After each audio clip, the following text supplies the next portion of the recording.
Good morning, viewers and listeners. We welcome you to the insurance segment. With me in the studio, I have Mrs. Omonego Odia and Mr. Steve Ovole. Both welcome. You're welcome, sir. Good morning, viewers. We're really happy to be here again with you, and thank you for being there. Thank you to you, and you. We appreciate all of you. Thank you very much. We take our quote, and our quote says, strong people stand up for themselves, but stronger people stand up for others. That is the business of insurance, standing for you. Mrs. Odia, let us take it up from there. Well, life is about interdependence. We need each other to do different things. So we, the insurers, we stand here giving you support so that your business can go on, your family life can go on, and your properties can also be protected. So we are there for you. And insurance gives us a little more in terms of strength to be able to carry on and help others in the society. Mr. Steve Ovole, let us also hear your view about the quote. Well, you know, interdependence, according to what Madam has said, and insurance is the stronger, the reliance, the last resort in terms of reinstatement, compensation, reimbursement. Insurance is always there to carry your losses and to an extent to bring you back to where you are coming from. Thank you. We are talking about the period we have found ourselves, the COVID-19 period, and so the issue of sharing, the issue of being your brother's keeper, it's very important. We must play. So you being a strong man and your neighbor is not doing well translates that you are not truly a strong man. You should be a stronger man so that you can do better in terms of support that you can give. Just like we think insurance is also going to give you support when that misfortune will come. We are still on our topic, insurance industry in Nigeria towards a better public image. That's what we're talking about. Last week we talked about the group life assurance policy, its contribution to the Nigerian nation in terms of benefits that will arise in case there's death whilst at work. And also the importance that people who are employers of labor should key into the system by taking all their employees to be covered under that scheme. It will be a proper case and not where we'll find ourselves called the position of penny wise, pound foolish, where you now begin to put your hand in your pocket to want to make welfare package for a staff who is no more. It's important to transfer that risk to the shoulders of the insurance company. And that is one of the classes of insurance that has been made compulsory by the federal government. And we think everyone should key into it. We have also said to you that if you think that you need a better explanation and how to go about it, we are also ready to give you such support. And then we said there's also a policy that will be important to add to that particular policy, because we're talking about death only in that particular policy. And that policy is the group personal accident insurance. And so today we are going to emphasize on the benefits that are in the group personal accident insurance. Now all this is in the bid to ensure that the welfare of the worker is well protected, so that even when you are going to work, you are sure that even your dependents will not suffer, even if you are no more.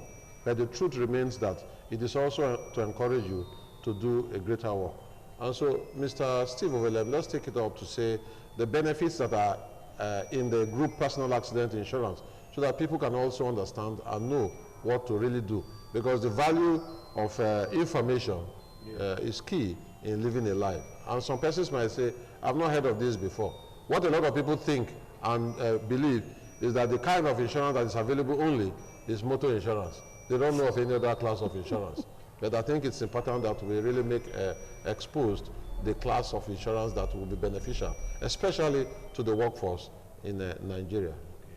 Well, the group personal accident compensates for death, permanent disability, and medical reimbursement of employees. You know, last week we tried to have a digression to say, okay, one is a companion to the other. because when you look at the benefit of the group life itself, it is only at death that compensations and reimbursement, when I mean financial reimbursement and payoffs are made to the families of the beneficiary or the beneficiary to the insured. The group personal accident will,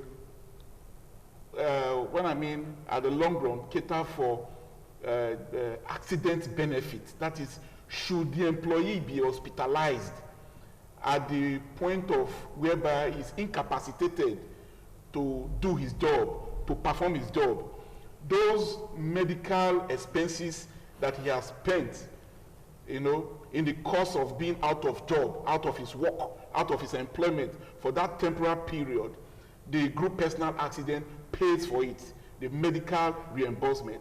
Then there are cases whereby you have some serious hazardous profession, whereby limbs are cut off, or there are fractures that will not make him to return back to his job to perform. In that case, the group personal accident will pay him on a weekly basis. Pay him on a weekly basis for those monies that he would have been earning when he's on the job. So the group personal accident will pay him on a weekly basis. So these are the dynamics. While the group life, we only cater for death at the demise, whereby the beneficiaries, the wife and the children, will benefit. But what about accident and medical reimbursement? So these are the areas whereby they are both interrelated. Well, thank you, my brother. We also will appreciate to mention here that the group personal accident policy is not tied only to those who are employers of labor. It's also for social clubs, cooperative society members, amongst others. So these are issues that we are going to consider when we come back talking on the issue of the group personal accident insurance. For the benefits in the group personal accident insurance, and we have learned that the scope available is for death, permanent disability, temporary total disability, and medical expenses. That's the cover available. Now we'll talk about the way out and management of this cover that we're talking about.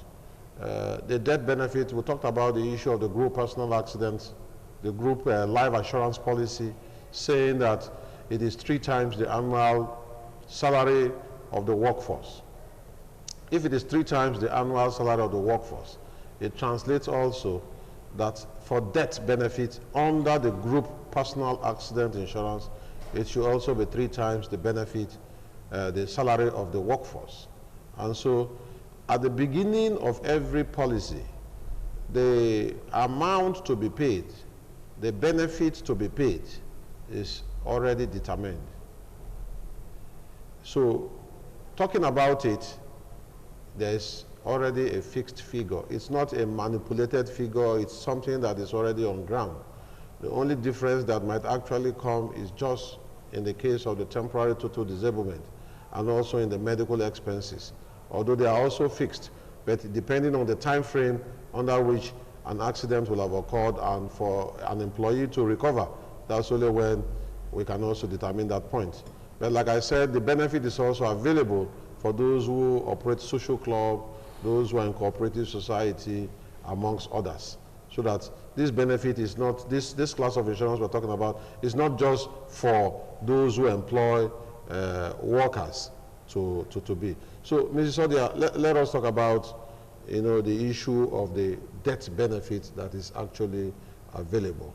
How does that apply when an employee using that as a test case, you know, comes up in the group? Well, since it's a group personal accident, it's making provision for death, apart from the other benefits we have talked about. It's also making provision for death reimbursement in case the death is due to an accident. So that is specifically what it covers. If the death is not due to an accident, the group personal accident will not come into play in terms of that. Good. So that is clearly spelled out. So if you have the two, if you have the group life and you have the group personal, accident. It will take care of group life death due to natural cause, and the other one will take care of benefits or death benefits due to an accident. And the accident can happen anywhere. It could even be in your house. It could be at work. It could be wherever you find yourself. There is cover. I like that, to say that it is available anywhere, you know, and if the accident occur anywhere, you are also protected. Now, it's important that we mention this also. The payment of premium on this class of insurance we are talking about is the exclusive business of the employer of labor. It's not for the employees to begin to contribute money. That is how it operates. And so we should see this as a measure for the operations of the policy. If you are an employer, you say the employees should come in to pay. That is not what the policy stipulates. It says that you, employer of labor, you have that premium to pay for the employee. So also in the case of the group life assurance policy. I think today we have been able to come up to really, you know, showcase what the position of welfare policy for employees are. We're going to talk more on the issue of the permanent disability, the total temporary disability, and also the medical expenses that will follow in terms of the group personal accident insurance. Well, thank you for watching. And like we say at all times, please, you can reach us through the segments if you have questions. And if you think we need to talk with you also, please also reach out to us. God bless you, and keep watching ITV informative programs. Thank you.